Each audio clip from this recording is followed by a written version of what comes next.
dan yang maupun menasihati saya. Jadi kehadiran saya ke Mabes hari ini adalah untuk membuat aduan ya, bahwa walaupun saya di bawah umur, tapi saya sudah meminta izin kepada orang tua saya untuk membuat laporan, yang mana saya membuat laporan pengaduan ini tanpa paksaan dari pihak manapun dan memang berdasarkan keinginan saya sendiri.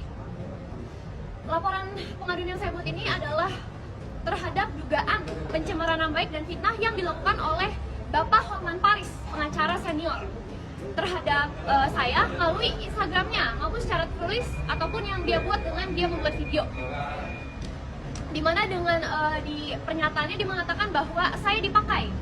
Jadi tentu sebagai manusia yang bermoral, saya keberatan dan beranggapan bahwa kata-kata yang diucapkan oleh Bapak Hotman Paris tersebut adalah pelecehan terhadap nama saya dan sudah melukai martabat saya sebagai warga negara maupun sebagai wanita. Karena saya sebagai manusia mempunyai akal pikiran yang sehat dan tentu bukan barang yang bisa dipakai. Sebelum saya membuat laporan pengaduan ini, saya juga sudah memberi kesempatan kepada Bapak Hotman Paris melalui somasi, yaitu secara tertulis somasi yang disampaikan oleh kuasa hukum saya maupun secara terbuka melalui video. Namun terlihat bahwa pihak yang bersangkutan tidak memiliki itikat baik. Maka dari itu, saya menempuh proses hukum. Karena yang saya inginkan hanyalah permintaan maaf, namun terlihat pihak yang bersangkutan tidak ada meminta maaf maupun membalas somasi saya. Maka dengan itu saya terpaksa menempuh jalur hukum.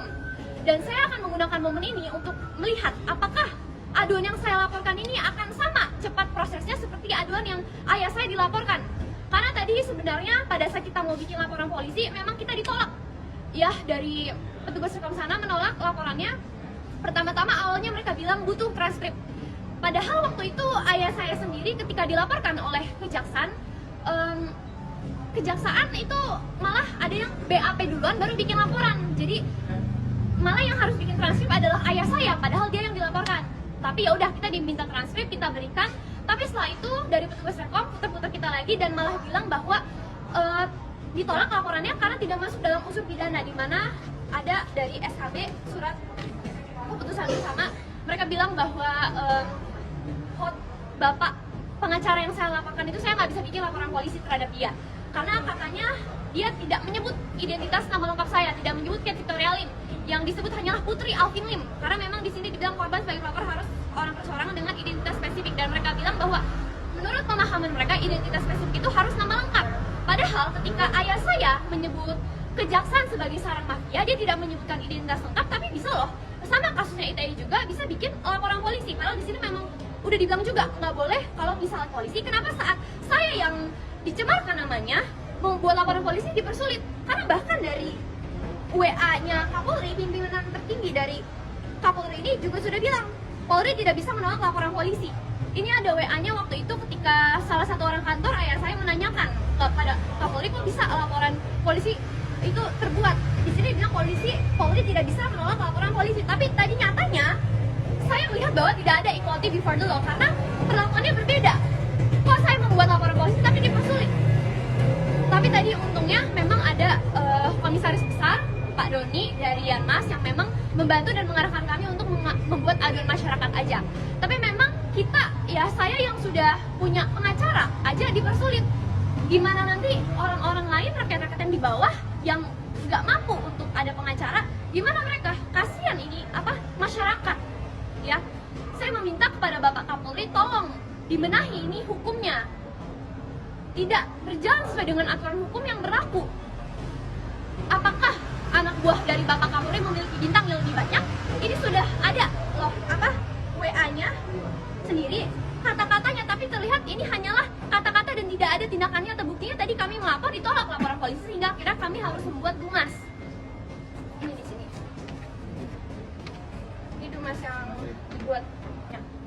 Dan terakhir saya berpesan kepada seluruh masyarakat yang di bawah umur istilahnya, jangan pernah terima jika ada seseorang, walaupun misalnya orang itu adalah pengacara yang sudah beracara 40 tahun melecehkan nama kalian atau merusak harga diri kalian, segera diproses secara hukum. Jangan mau dilecehkan seperti itu.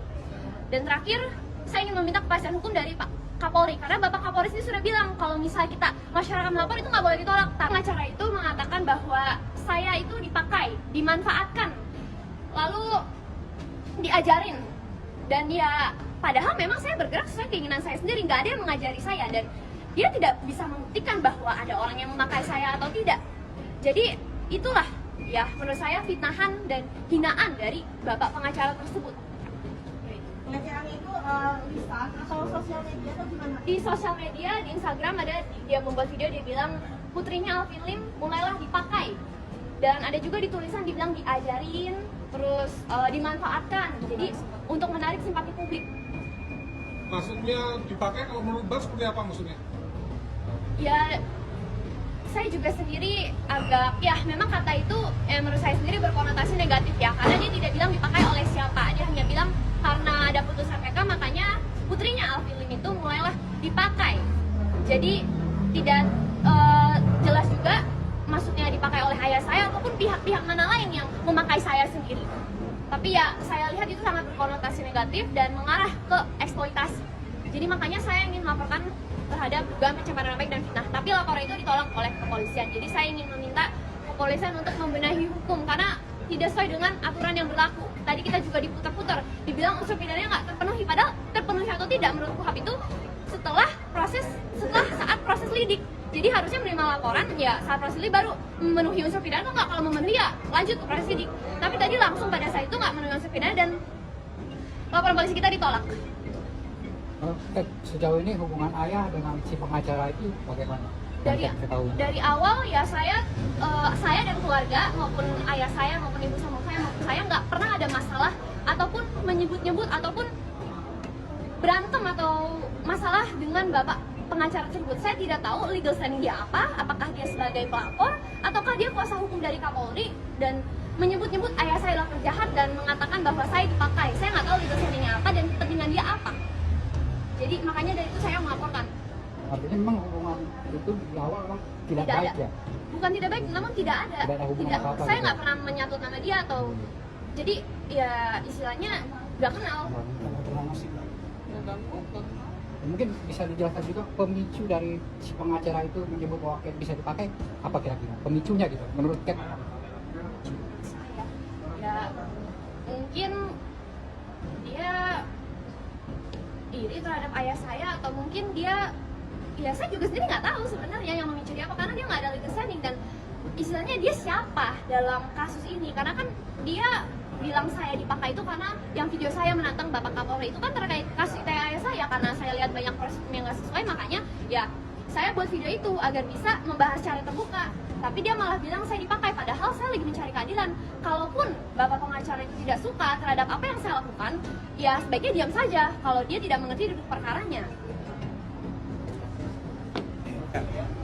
Jadi tadi dari laporan polisi saja kita sudah lapor tapi tidak diterima, itu sudah merupakan ada penyelewengan ya dari aturan hukum yang berlaku, yaitu dari bawahannya Dirtipid Cyber.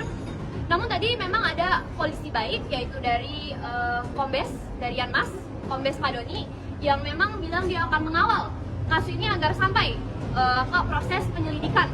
Dan saya harap juga kasus ini bisa sampai ke proses lidik, sampai Bapak pengacara ini bisa jadi tersangka atas tuduhan yang saya laporkan ini terhadap beliau.